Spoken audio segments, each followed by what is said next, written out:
The widow's plea Captain Marcus Kane stood at the observation deck of the orbital station, watching the alien transport dock with mechanical precision. The ship was sleek and silver, bearing the diplomatic markings of the Zilithian Republic. Inside, that vessel was someone the Galactic Council had branded dangerous, unstable, a threat to interstellar peace. But Marcus had read the classified reports. He knew the truth was far more complicated. The docking bay filled with the hiss of equalizing atmosphere as the airlock cycled open. Ambassador Vexhari emerged first, her violet skin marked with the ritual scars of mourning that covered her arms like intricate tattoos. She was tall, even by Zilithian standards, with 4 arms that moved with graceful purpose. Her eyes held the weight of worlds lost and words unheeded. Marcus had volunteered to escort her personally, much to the disapproval of his superiors. The briefing had been clear. Keep interactions minimal, record everything, and prepare for potential hostility. But as Vexhari approached, her movements were careful, deliberate, carrying none of the aggression the report suggested. "Captain Kane," she spoke in accented but precise English, her voice carrying harmonics that human ears found oddly soothing. "I am grateful someone finally agreed to listen." The security detail flanked them as they walked toward the conference room. Marcus noticed how the other diplomats and station personnel stepped aside, some with obvious fear, others with barely concealed disgust. Vexhari pretended not to notice, but her lower arms clenched slightly at her sides. "Your message mentioned urgent information about humanity's expansion into the outer rim," Marcus said quietly. "Information that could save lives." Vexhari's secondary eyes, smaller ones located near her temples, focused on him with surprising intensity. "Your species is walking into a trap, Captain. The territories you're claiming, the worlds you're colonizing ... They're not empty.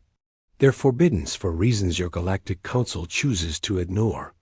They entered the sterile conference room, where 3 other human representatives waited.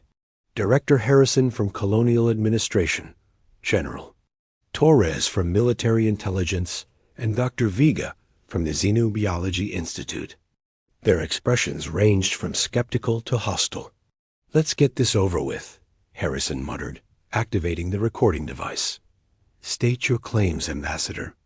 Vexhari moved to the center of the room, her 4 arms spreading in what Marcus recognized as a gesture of openness among her people. "3 cycles ago, my homeworld of Zelith Prime attempted to expand into what you now call Sector 7. We ignored the warnings of the Ancient Watchers, dismissed them as superstition. Within 6 months, 30 billion of my people were dead." The room fell silent. Dr. Vega leaned forward. "Dead from what?"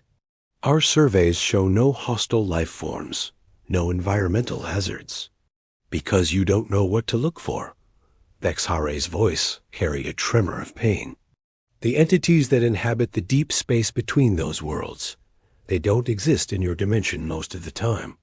They phase in and out of reality, feeding on the life force of entire populations. Your technology can't detect them because they exist partially outside normal spacetime." General Torres scoffed. "Dimensional entities? This sounds like fairy tales." Vexhari's main eyes flashed with anger, but she controlled herself. "My husband led the first colony ship to Kepler 442b. I watched from orbit as his life signs simply stopped, all of them. 3,000 colonists gone in minutes. No distress calls, no signs of struggle, just silence." Marcus studied her face, seeing the genuine anguish there. "What did you find when you investigated?" "Empty shells," she whispered. "Bodies intact, but ... hollow. As if something had simply drawn out their essence, leaving only meat and bone behind." The weight of her words settled over the room like a shroud. The deaf council. The Galactic Council chambers buzzed with the low murmur of a dozen different species, conducting business across the galaxy. Crystalline beings from the Andromedae collective harmonized in frequencies that made human teeth ache. The reptilian saurians clicked their approval or disapproval with sharp tongue snaps. Gas giant dwellers floated in their atmospheric suits, tentacles weaving complex patterns of communication. Marcus sat in the human delegation section, watching Vex Hari present her case to the council.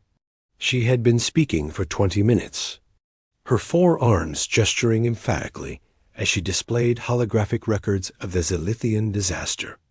The images were horrifying. Empty cities, ships drifting dead in space, entire star systems going silent. Honored Council, Vex Hari's voice carried across the vast chamber. The evidence is undeniable. The Outer Rim territories are not merely dangerous, they are a death trap for any species that attempts sustained colonization. Council Speaker Mordone, a towering insectoid with compound eyes that reflected light like broken mirrors, clicked his mandibles dismissively. Ambassador, Vex Hari, your ... tragedy ... is noted. However, correlation does not imply causation. The Zilithian expansion failed due to poor planning and inadequate preparation. A wave of agreement rippled through the chamber. The Centaurian delegates' crystals chimed in harmony. The vegan representatives' tentacles curled in what Marcus had learned was their equivalent of nodding. Vex Hari's violet skin darkened with frustration. Poor planning? We had surveyed those systems for 5 cycles. Our technology detected no threats, no hostile environments, just like humanity's surveys are showing now. Director Harrison rose from his seat in the human section. The ambassador seems to be suggesting that our expansion violates some ancient taboo. The human colonies in the Outer Rim have been successful for over 2 years without incident. 2 years, Vex Hari repeated, her voice heavy with dread. Zelith Prime's colonies lasted 3 years before the harvesting began. Dr. Vega activated her datapad, projecting population statistics into the air. Our 18 colonies are thriving. Population growth is steady, resource extraction is exceeding projections, and morale reports are consistently positive. Marcus frowned. Something about those numbers felt wrong, but he couldn't put his finger on it. Vex Hari stepped forward, her movements sharp with desperation. You're not listening. The entities don't attack immediately. They study their prey first, learning behavioral patterns, identifying the most efficient harvesting methods. They're patient, calculating. By the time you realize what's happening, it's too late. Council Speaker Mordone's wing cases buzzed with annoyance. Enough. This council deals? In facts, not ghost stories. The human expansion into the Outer Rim has been approved and ratified. If the Zilithians wish to restrict their own territorial claims based on superstition, that is their choice. The chamber erupted in approving clicks, chimes, and harmonic resonances. Marcus watched Vex Hari's shoulders sag in defeat, her forearms falling to her sides. But as the session concluded and representatives began filing out, Marcus noticed something odd. He pulled up the colony reports on his personal datapad, cross-referencing communication logs with the public statistics. Dr. Vega had presented. The numbers didn't match. According to the official reports, all 18 colonies were maintaining regular contact with Earth, but the actual communication logs showed a different story. Messages from the outer colonies were becoming less frequent, more routine, almost ... mechanical ... colony designation. New Phoenix, last personal message received 47 days ago. Colony designation. Horizon's Edge, last cultural transmission. Received 62 days ago. Colony designation. Liberty Station, last emergency drill report received 81 days ago. Marcus felt ice forming in his stomach. The official reports claimed everything was normal, but the human touches, the personal elements that made colony communications feel alive, were disappearing one by one dot. As he looked up from his datapad, he saw Vex Hari standing alone in the emptying chamber, her alien features etched with the hopelessness of someone who had tried to save a world and failed. Marcus made a decision that would change the course of human history. He walked over to her.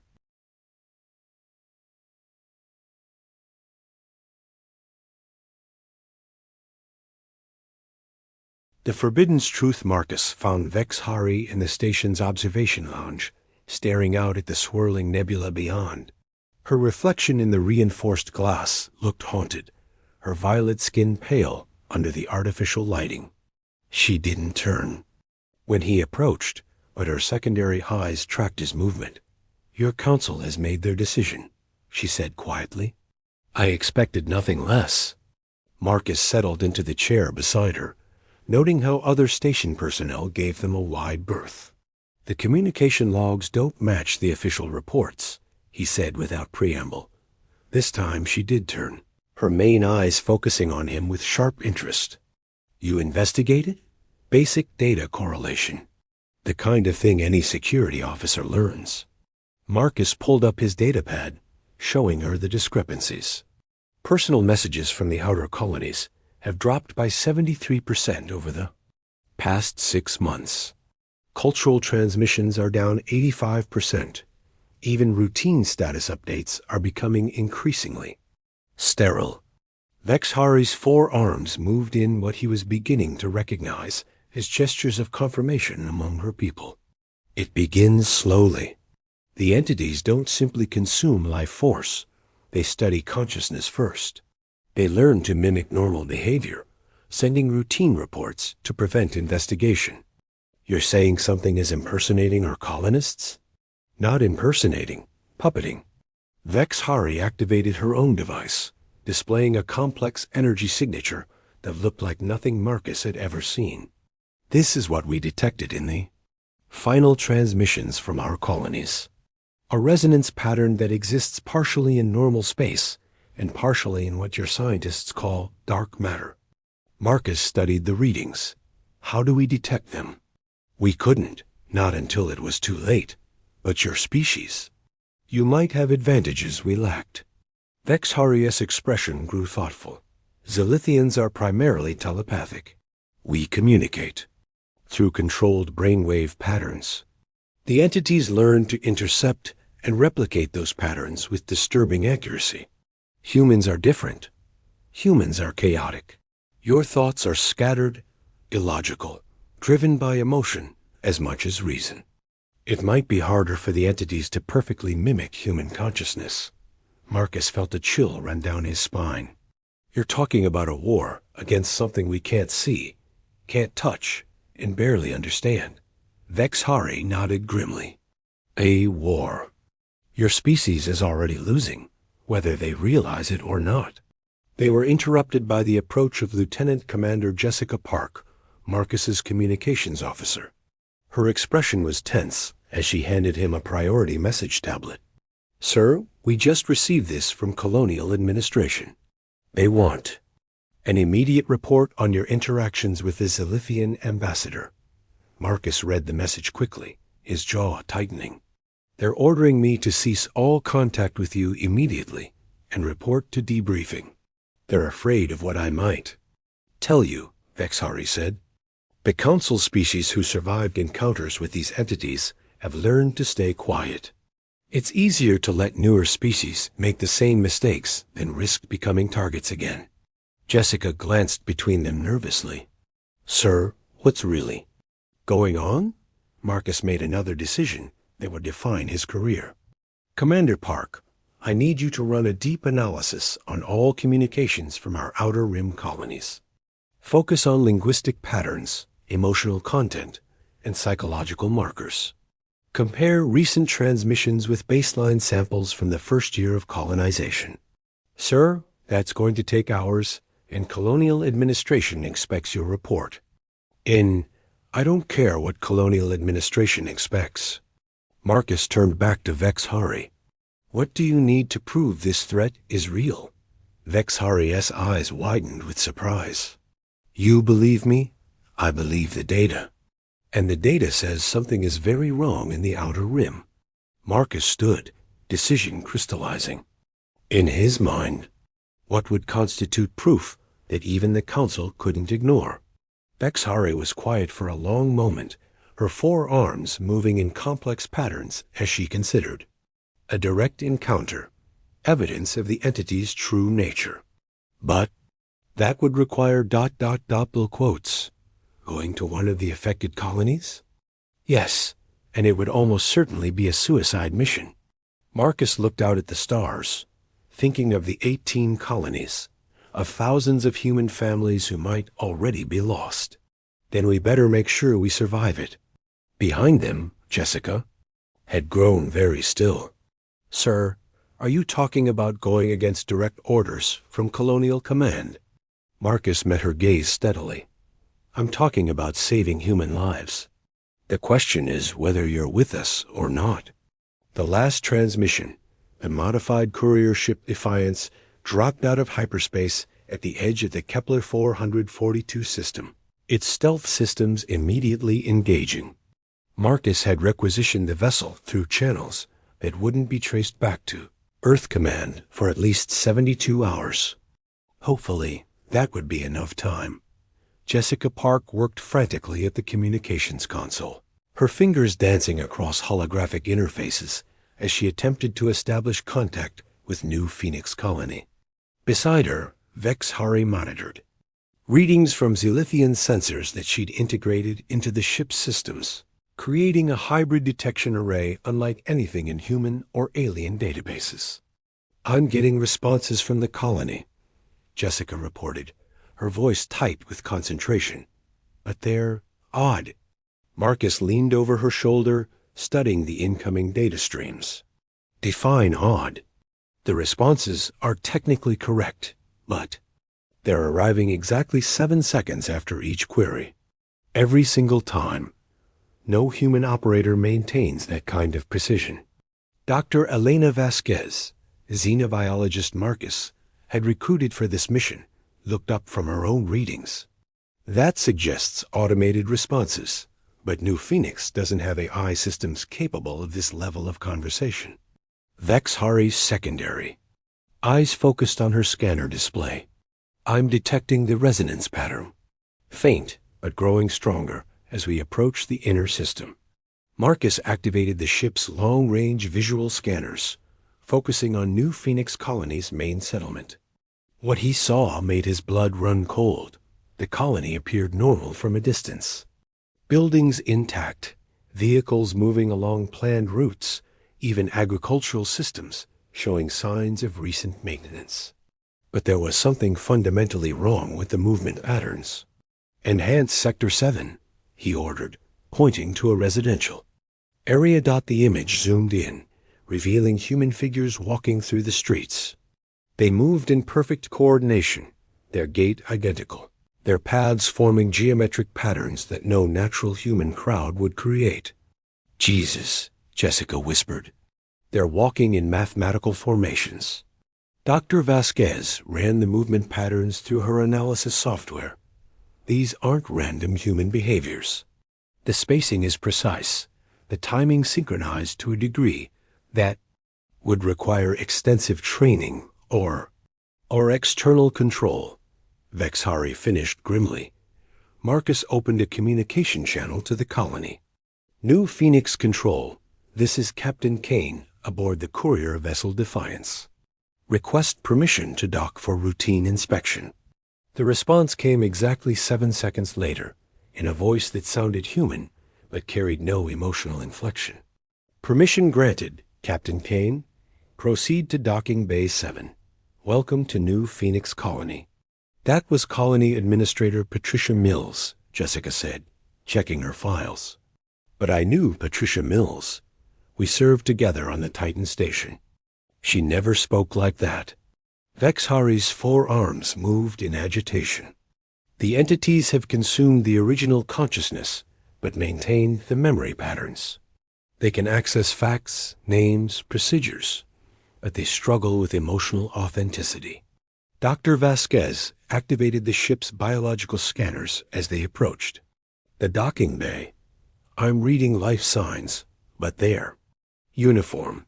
Heart rates are identical across multiple subjects. Brain activity shows synchronized patterns that shouldn't be possible in independent organisms. Marcus felt the weight of command settling on his shoulders. 3,000 colonists had called New Phoenix home. If Vexhari was right, they were. All dead, their bodies being used as puppets by entities from outside normal spacetime. Sir, Jessica's voice was barely a whisper. I'm receiving a transmission from Earth Command. They've discovered our mission and are ordering immediate return. Marcus didn't hesitate. Cut all communication with Earth Command. From this point forward, we're operating under communication silence. As the Defiance settled into the docking bay, Marcus watched through the airlock window as figures approached the ship. They moved with that same eerie coordination, their faces displaying expressions that looked human but felt fundamentally wrong. The entities know we're here, Vexhari said quietly. They've been expecting someone to investigate eventually. Dr. Vasquez checked her equipment one final time. The portable scanners should be able to detect the resonance patterns you described. If we can get close enough to record definitive proof, we might not survive long enough to transmit it, Marcus pointed out. Vexhari's main eyes met his. Captain, my entire species was consumed by these entities. If humanity falls as well, there will be no one left to warn the next species they target. Marcus nodded, understanding the weight of responsibility. He activated the ship's emergency beacon, programming it to transmit all collected data to both Earth Command and the Galactic Council if they failed to return within 6 hours. All right, people, we're going to get the evidence that saves humanity, and we're all going to live to see it transmitted. But as they prepared to disembark, none of them noticed the additional figures gathering in the shadows of the docking bay, moving with inhuman coordination toward their ship. Humanity's awakening. Possessed colonists moved with mechanical precision. As Marcus and his team entered New Phoenix Colony's main habitat dome, Administrator Patricia Mills greeted them at the airlock, her smile perfectly formed, but devoid of warmth. Her eyes held a glassy quality that made Marcus's skin crawl.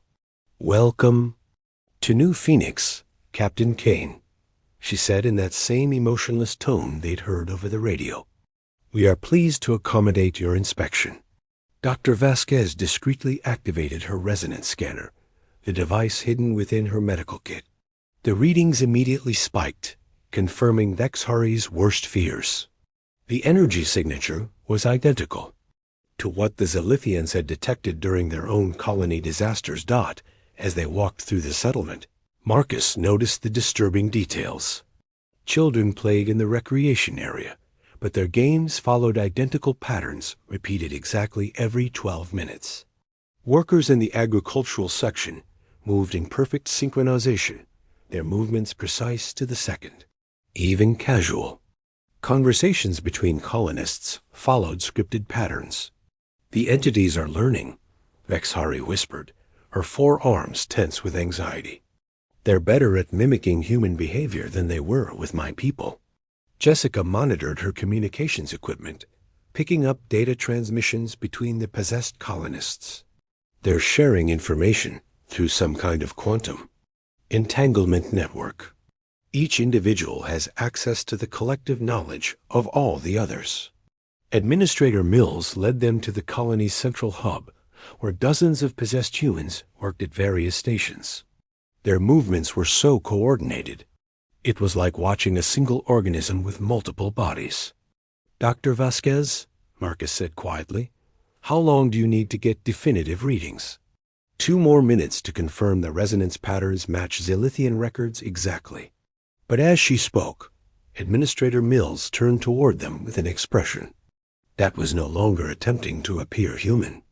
Her eyes had taken on a multidimensional quality, as if something vast and alien was looking through them. Dr. Elena Vasquez, Mills said, her voice now harmonizing with itself in impossible ways. Xenobiologist, age 34. Born Earth Mars Colony 7. We have been studying your research on dimensional phase variance.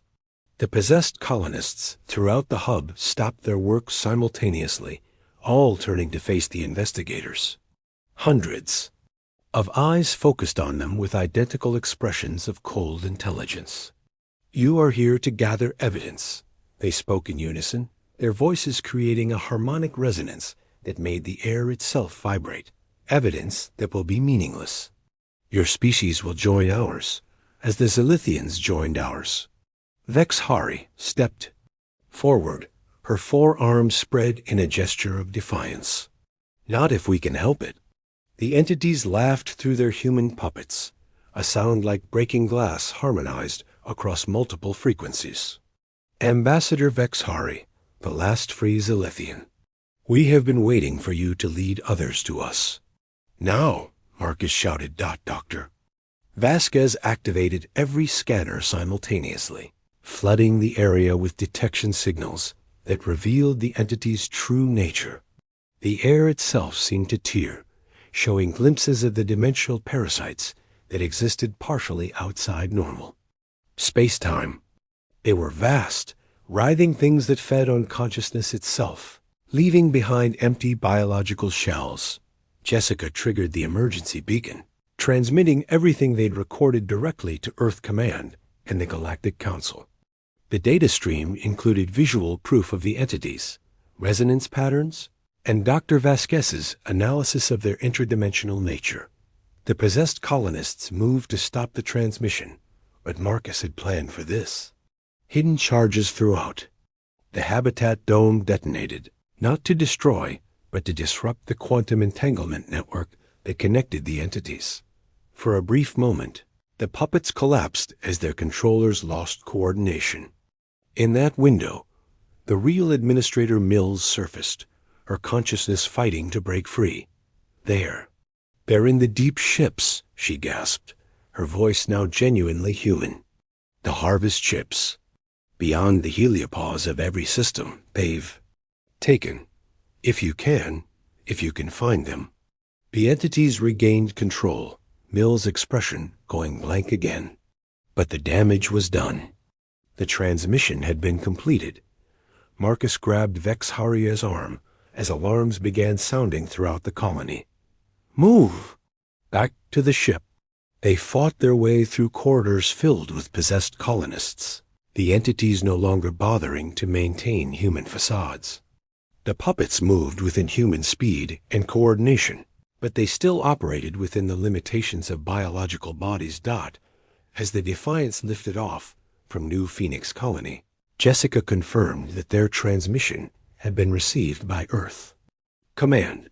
More importantly, it had been forwarded to every member species of the Galactic Council. The Andromedae Collective is already mobilizing their deep space sensors, she reported. The Saurians are sharing historical data about similar encounters. Even the gas giant dwellers are offering technological assistance. Marcus looked at Vexhari, who was staring at the colony growing smaller beneath them. Your people's sacrifice wasn't in vain. Humanity knows what we're facing now. Vexhari's secondary eyes focused on him with something that might have been hope. Knowledge is only the beginning, Captain. The real war starts now. As they jumped to hyperspace, carrying proof that would unite the galaxy against an interdimensional threat, Marcus realized that humanity's greatest strength wasn't their technology or their military might. It was their refusal to accept defeat, even when facing the impossible. The entities had made one crucial mistake. They had underestimated the human capacity for stubborn, illogical, absolutely determined resistance.